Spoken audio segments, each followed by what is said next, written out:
धनुराशीच्या व्यक्तींनो, हा काही काळ पूर्ण काही कठीण नाहीये, पण तितका सोपा पण वाटत नाही. कारण सप्तम भावातून अजूनही मंगळाचा गोचर चालू आहे आणि भाग्यस्थानामध्ये सूर्यग्रहण होणार आहे. काही ठिकाणी अनपेक्षित मदत मिळेल तुम्हाला, कारण की तुमचा राशीस्वामी गुरु सध्या उच्च आहे. त्यामुळे त्या गुरुचा आधार तुमच्यापर्यंत असणारच आहे. ठीक आहे, सध्या शनी अजून तुम्हाला संयम शिकवतो आहे. मंगळ तुम्हाला घाई करायला भाग पाडत आहे. म्हणून मन आणि परिस्थिती याच्यामध्ये संघर्ष निर्माण चालू आहे. सप्तम भावातला मंगळ काय करतोय, लोकांशी व्यवहार करताना सावध राहायला भाग पाडतो. जोडीदार, भागीदार किंवा काही ग्राहक असतील, वरिष्ठ असतील किंवा रोज संपर्कात येणाऱ्या काही व्यक्ती असतील, यांच्याशी लहान गोष्टींवरून वाद होऊ शकतात.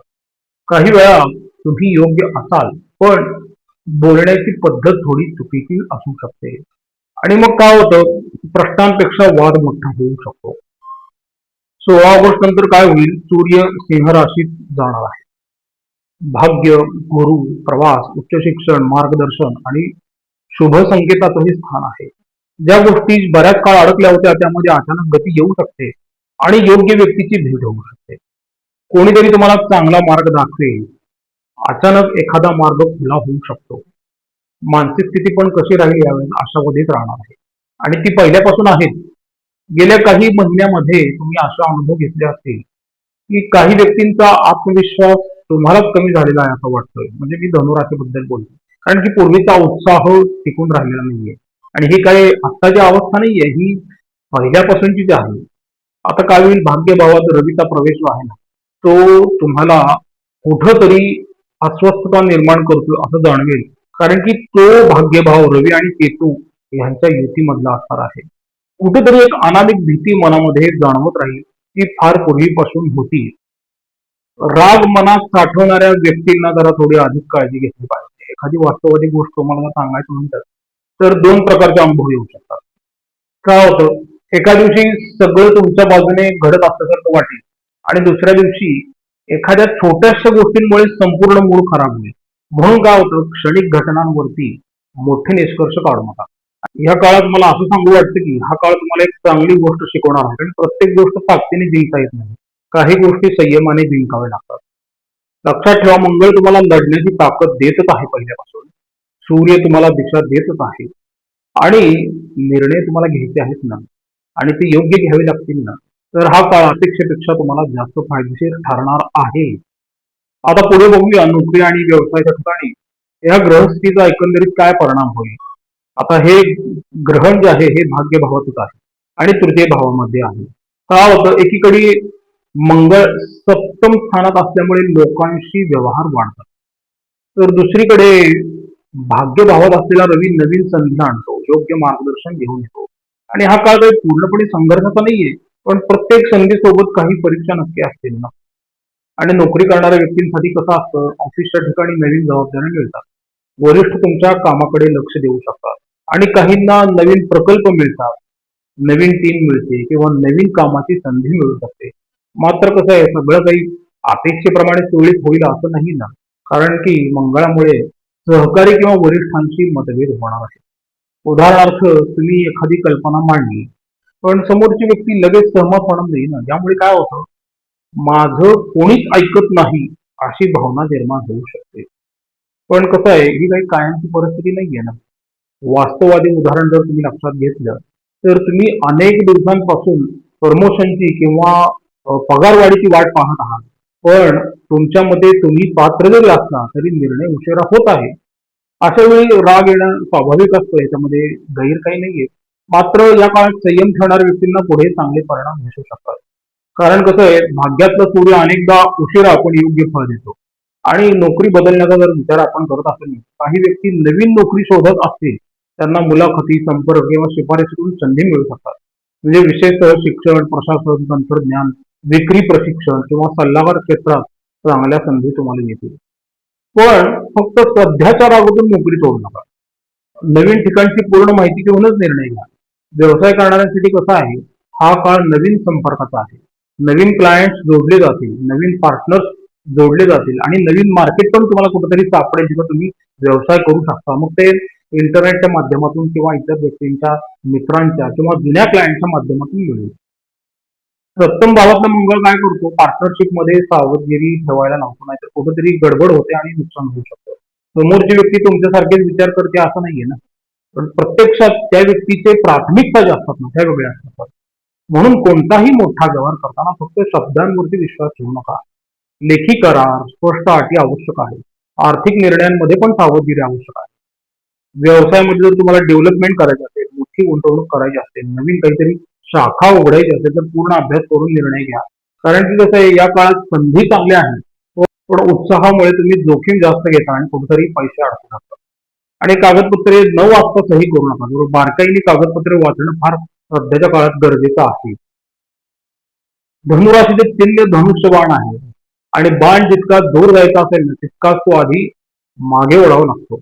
तसंच गेल्या काही महिन्यात आलेले अडथळे असतात, निराशा असते, विलंब असतो, हे कदाचित तुम्हाला पुढच्या मोठ्या झेपेसाठी तयार करत असतात. म्हणून सध्याच्या अडचणींकडे अपयश म्हणून पाहू नका तुम्ही, कारण काही वेळा उशीर म्हणजे नकार नसतो, तर योग्य वेळेची ती तयारी असते. तसंच काही कुटुंब असेल, वैवाहिक जीवन असेल, त्याच्या बाबतीत जर विचार केला ना तर या काळात तुमच्या आयुष्यातील सर्वात महत्वाचा विषय हाच असणार आहे, लोकांशी असलेले संबंध. कारण की मंगळ सप्तम भावात आहे, भाग्य भावात सूर्यग्रहण आणि चंद्रग्रहण होणार आहे. तर जोडीदार, भागीदार, प्रेम संबंध आणि होत्या व्यवहारातील लोक याच्यावरती ह्या सूर्य आणि चंद्रग्रहणाचा फार गंभीर परिणाम होणार आहे. छोट्या चुका झाला तरी तणाव निर्माण होईल. आणि वैवाहिक जीवनामध्ये पण कसं असतं, थोडासा संवेदनशीलता निर्माण करणारा काळ आहे. मोठे वाद दिसत नाहीयेत, पण छोट्या छोट्या गोष्टींवर मतभेद होऊ शकतात. म्हणजे विशेषतः माझं कोणी ऐकत नाही, माझ्या भावना समजून घेतल्या जात नाही, अशी भावना मनात येऊ शकते. आणि काय होतं, काही वेळा तुम्ही कामाच्या तणावात असाल आणि जोडीदाराला वाटेल की तुम्ही दुर्लक्ष करत आहात, तर तुम्हाला वाटेल की मी इतकं सगळं करतोय तरी माझं काही कौतुक होत नाहीये. आणि दोघांच्याही भावना योग्य असतील, पण काय होतं अशा वेळी संवाद जर कमी झाला तर गैरसमज वाढतील ना. एक वास्तववादी उदाहरण लक्षात घ्या, हे ग्रह परिस्थिती कशी तयार करतात. ते समजा तुम्ही दिवसभर कामात व्यस्त आहात आणि घरी आल्यावर फक्त शांत बसायचं आहे, पण जोडीदाराला काय असतं, दिवसभरातील काही गोष्टी सांगायच्या असतात आणि तुम्ही प्रतिसाद जर दिला नाही तर त्यांना असं वाटू शकतं की तुम्ही त्यांच्याकडे लक्ष देत नाही. आणि अशा छोट्या प्रसंगांमधून अनेकदा मोठे वाद निर्माण होतात. तसंच काय आहे, प्रेम संबंधात असलेल्या व्यक्तींसाठी पण भेटी गाठी होतील, पण संशय पण तिथं तयार होऊ शकतो. आता या सूर्य आणि चंद्रग्रहणामुळे धनुराशी बाबतीत एक गोष्ट होईल, जे खरे आहेत ते तुमच्या बरोबर राहतील आणि जे खोटे आहेत ते दूर जातील. आणि भावनेच्या भरात तुम्ही वचन देऊ शकताल, पण तुम्हाला ही ग्रहणे जी आहेत ना, ही ग्रहणे सत्य दाखवतील आणि योग्य वळणावर नेऊन ठेवतील, कारण की त्या वळणावर तुमचं कल्याण असणार आहे. त्याचबरोबर घरात वातावरण सकारात्मक कसं ठेवता येईल हे तुम्हीच ठरवायचं आहे. वडील, गुरुजन किंवा ज्येष्ठ व्यक्ती असतील ना, त्यांचा तुम्ही नेहमी आशीर्वाद घेत जावा, जास्तीत जास्त त्यांची सेवा करत जावा. त्यातून तुम्हाला कसं होईल, पुढं एखादी आनंदाची बातमी पण मिळेल, कारण की ही ग्रहणे जी आहेत ही भाग्य भाव आणि तृतीय भावात आहेत. त्यामुळे आनंदाची बातमी पण काही तुमच्या मनासारख्या तुमच्या बरोबर येऊ शकतात. त्याची तुम्ही बरेच वर्ष वाट पाहिली होती. आणि मुलांच्या शिक्षणाच्या बाबतीत पण सकारात्मक बातम्या तुम्हाला काही ना काहीतरी मिळत राहतील. त्यांच्या शालेय प्रगतीचा थोडा तुम्हाला अनुभव येईल आणि त्यातून तुम्हाला आनंद पण मिळेल. फक्त त्यांची इतरांबरोबर तुलना करू नका, हे सगळ्याच पालकांचं घडत असतं, पण त्या तुलना टाळल्या पाहिजेत. कुटुंबाच्या बाबतीत पण प्रत्येक गोष्ट स्वतःचीच योग्य आहे असा हट्ट तुम्ही टाळला पाहिजे. कारण काय होतं, धनुराशीच्या व्यक्तींना स्वातंत्र्य खूप आवडतं आणि कोणाच्या हाताखाली काम करायचं त्यांची स्वभाव नसतो. मी म्हणेन तेच खरं, मी म्हणेन तेच राजा, पण असा त्यांचा स्वभाव असतो. तर या काळात काय होतं, तुम्ही नात्यांना जर वेळ दिला आणि नात्यांचं म्हणणं समजून घेतलं तर नातं टिकून राहील. नाहीतर मग अहंकाराच्या बाबतीत अनेक जण चुका करतात आणि मग नाती जी आहेत ती दूर जात असतात. आणि नोकरी व्यवसायामुळे आधीच बरीच नाती तुमच्यापासून दूर गेलेली आहेत आणि तुम्ही अजून किती दूर करणार आहात. शेवटी तुम्हाला यश मिळेल, व्यवसाय वाढेल, पैसा भरपूर येईल, ह्या गोष्टी तुमच्या बाबतीत घडत राहतील, पण त्याचा आनंद साजरा करायला कुटुंबातील व्यक्ती आणि नाते तर पाहिजेत ना. हा प्रश्न धनुराशीच्या व्यक्तीने स्वतःला विचारा. उत्पन्नाच्या बाबतीत जर विचार केला किंवा आर्थिक स्थितीच्या बाबतीत जर विचार केला ना, तर नक्की उत्पन्न नियमित राहू शकेल. काहींना अतिरिक्त कामातून जास्त नफा पण मिळेल आणि वेगवेगळे उत्पन्नाचे नवीन सोर्सेस जे असतात ना ते पण सापडतील आणि बराच काळ अडकलेले थोडेफार पैसे तुमच्यापर्यंत येऊ शकतात. आणि एखादी जुनी आर्थिक समस्या जी आहे ना ती अडकलेली असते, तिला कुठेतरी मार्ग सापडेल, काही ना काहीतरी सुगावं लागेल, धागेदोरे सापडतील आणि त्यातून ते मार्गी लागण्याचं कुठेतरी एक प्रकरण जे आहे ते सुरू होईल. वाहन किंवा घरातील आवश्यक वस्तू किंवा आरोग्य ह्या गोष्टींवरती थोडाफार खर्च होऊ शकतो. विशेषतः कसं आहे, हे तुम्हाला एक सवय आहे, नंतर बघू असं म्हणत तुम्ही पुढे ढकललेल्या काही गोष्टी ज्या असतात ना, त्याच्यावरच आपल्याला खर्च करावा लागू शकतो. समजा कसं असतं की तुम्ही गेल्या वर्षभरात वाहन दुरुस्ती टाळत आहात किंवा घरातील एखादं काम पुढे ढकलत आहात.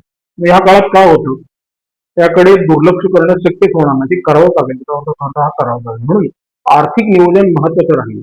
आणि कसं असतं, व्यावसायिकांसाठी व्यवसाय नवीन ग्राहक येऊ शकतात, नवीन ऑर्डर येऊ शकतात. पण इथं असं आहे की प्रत्येक मोठी ऑर्डर म्हणजे मोठा नफा असतो असं नाही. काही वेळा उलाढाल वाढते, नफा कमी असतो. म्हणून फक्त विक्रीकडे तुम्ही पाहू नका, नफ्याकडेही लक्ष द्या. आणि पार्टनरशिप मधील जो पैसा असतो ना, तो काय होतो, सप्तम भावातील मंगळामुळे कुठं ना कुठेतरी अडकून पडू शकतो किंवा वाद तयार होऊ शकतात तुमच्या व्यवसायाच्या पार्टनर बरोबर. लहान गैरसमज मोठा आर्थिक वाद निर्माण करू शकतो व्यवसायामध्ये. आणि गुंतवणूक करताना बरं का, चांगल्या अभ्यासपूर्वक एखाद्या गोष्टीचं तुम्ही अनालिसिस केलं पाहिजे किंवा तुमच्या क्षेत्रातल्या व्यक्तींचा सल्ला तुम्हाला सध्या फार गरजेचा आहे. कारण की कर्केतला गुरु तुमच्यासाठी अष्टम भावातून गोचर करत असला तरी तो उच्च आहे, तर त्यातून तुम्हाला चांगलं मार्गदर्शन मिळेल आणि त्याची मदत तुम्हाला तुमच्या नोकरीच्या ठिकाणी, व्यवसायाच्या ठिकाणी जरूर होईल. आणि मग ती व्यक्ती एकतर कुटुंबातली असते किंवा मित्र परिवारातली असते किंवा ओळखीतली असते किंवा तुमच्या शिक्षण क्षेत्रातली बरोबरची असते, पण त्याचं मार्गदर्शन जे आहे ते तुम्हाला या काळात फार मदत करणार असू शकतं. आता जसं मी पहिल्यापासून बऱ्याच जणांना सांगतो, धनुराशीच्या व्यक्तींना, की उधारी देताना मात्र सावध राहा व्यवसायाच्या बाबतीत. नाहीतर काय होईल, ते नातं पण तुटून जाईल आणि पैसेही परत मिळणार नाही. कारण सध्या राहू केतूची गोचर राशी आहे, ती तुम्हाला परत काही लवकर मिळू देणार नाही. एकदा अडकली की अडकली. त्याचबरोबर मोठी स्वप्न पूर्ण करण्यासाठी छोट्या आर्थिक सवयी ज्या असतात त्या तुमच्या मजबूत पाहिजेत. व्यवस्थित आर्थिक नियोजन तुम्ही केलं पाहिजे. पैसा टिकवण्याचं तुमच्याकडे स्किल जे आहे ते तुम्ही विकसित केलं पाहिजे. श्रीमंती फक्त कमाईने येत नाही ना, तर योग्य वेळी योग्य निर्णय घेण्याने येते ना. आणि विद्यार्थ्यांच्या बाबतीत पण कसं आहे, हा काळ अभ्यासासाठी चांगला आहे. विशेषतः कसं आहे, उच्च शिक्षण, स्पर्धा परीक्षा किंवा रिसर्च, परदेशी शिक्षण किंवा व्यावसायिक अभ्यासक्रमांसाठी प्रयत्न करणाऱ्यांना सकारात्मक परिणाम दिसतो. मोबाईल, मित्र आणि इतर आकर्षणामुळे मात्र लक्ष विचलित होऊ शकते, हे मी विद्यार्थ्यांसाठी खास नमूद करू इच्छितो. त्यापासून तुम्ही जास्तीत जास्त दूर राहा. घरातील काही ज्येष्ठ व्यक्तींच्या आरोग्यासाठी अचानक खर्च होऊ शकतात, त्यातही तुम्ही आर्थिक नियोजन करणं फार गरजेचं आहे. प्रवास जास्त करणाऱ्यांनी आणि अनियमित दिनचर्या असणाऱ्यांनी विशेष काळजी घेतली पाहिजे.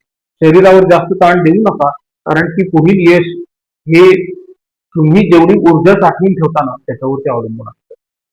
गेल्या काही महिन्यात तुम्ही अनेक गोष्टींचा विचार केला असेल, काही स्वप्न पुढे ढकलली असतील, काही लोकांबद्दलचा दृष्टिकोन बदललेला असेल आणि काही ठिकाणी अपेक्षेपेक्षा जास्त संघर्ष करावा लागला असेल. पण एक गोष्ट लक्षात घ्या, की धनुराशीचं भाग्य कधीच कायम झोपलेलं नव्हतं आणि ते झोपणार नाही. ते योग्य वेळ येईपर्यंत थांबतं. धनुरास ही प्रभू श्रीरामांच्या धनुष्यावरून ठरलेली कोदंड रास मानली जाते. त्यामुळे धनुरास जी आहे ही पूर्व पुण्यामुळे मिळालेली असते. मग त्यात तुमचं मूळ नक्षत्र असेल, पूर्वाषाढ असेल किंवा उत्तराषाढ असेल, कोणतंही नक्षत्र असेल, ह्या राशीचा मूळ स्वभावच आहे की समस्येतून मार्ग काढणं. गाठण्यासाठी फक्त काही ताकद पुरेशी नसते ना, योग्य दिशा, योग्य वेळ आणि संयमही तितका आवश्यक असतो. आणि ते तुम्ही शिकलेला आहात मागच्या 10-12 वर्षाच्या संघर्षातून. काही गोष्टी लगेच मिळत नाहीत हेही तुम्हाला माहिती आहे. काही यशासाठी अजून थोडी वाट पाहावी लागते हेही तुम्हाला माहित आहे. काही प्रश्नांची उत्तरं लगेच मिळत नाहीत ही पण तुम्हाला माहिती आहे. पण त्याचा अर्थ तुमचा मार्ग बंद झालाय असं नाहीये ना. तुमची रास ही गुरुची रास आहे. जास्तीत जास्त तुम्ही गुरु बळ वाढवण्याचा प्रयत्न करा. विष्णू सहस्त्रनामातील कोणत्याही तुम्ही ओळीचा जास्तीत जास्त पठण करा. सुरुवातीची जी ओळी जी असते, विश्वम विष्णू वशत्कारो भूत भव्य भवतर्व भूतकृत भूतभृत भावो भूतात्मा भूत भावना, ह्या ओळीचं तुम्ही जास्तीत जास्त पठण करा. त्यातून तुमचं गुरु बळ वाढेल. कारण ही भगवान नारायणांची ओळी आहे. त्याच्यामध्ये त्यांचं विश्वामधलं जे कर्म आहे ते त्याच्यामध्ये प्रकट केलेलं आहे आणि ते तुम्हाला एका चांगल्या कॉस्मिक द्वारे मदत करत राहील. आणि स्वतःवरचा विश्वास कसा टिकवून ठेवायचा ही यातून तुम्हाला सुचत जाईल. मित्रांनो, लक्षात घ्या, मी बऱ्याच वेळा माझ्या चॅनलवरती किंवा व्हिडिओमध्ये काही गोष्टी सांगतो ज्या तुम्हाला सावधगिरी बाळगण्यासाठी असतात. त्यातून काही कोणाला असं फारसं नकारात्मक सांगणे किंवा तुम्ही त्यातून घाबरणे असा कोणताही उद्देश नसतो. एक मार्गदर्शक म्हणून मला असं वाटतं, माझी नैतिक जबाबदारी अशी वाटते की काही त्रासातून तुम्ही वाचावं म्हणून मी तुम्हाला आधी सावध करतो आणि त्याच्यावरती तुम्ही मार्ग कसा काढायचा याचं एक व्यावहारिक दृष्टिकोनातून निवेदन जे आहे ते मी व्हिडिओमधून नक्कीच करण्याचा प्रयत्न करत असतो. प्रसाद कुलकर्णी, पंढरपूर, सुविधा.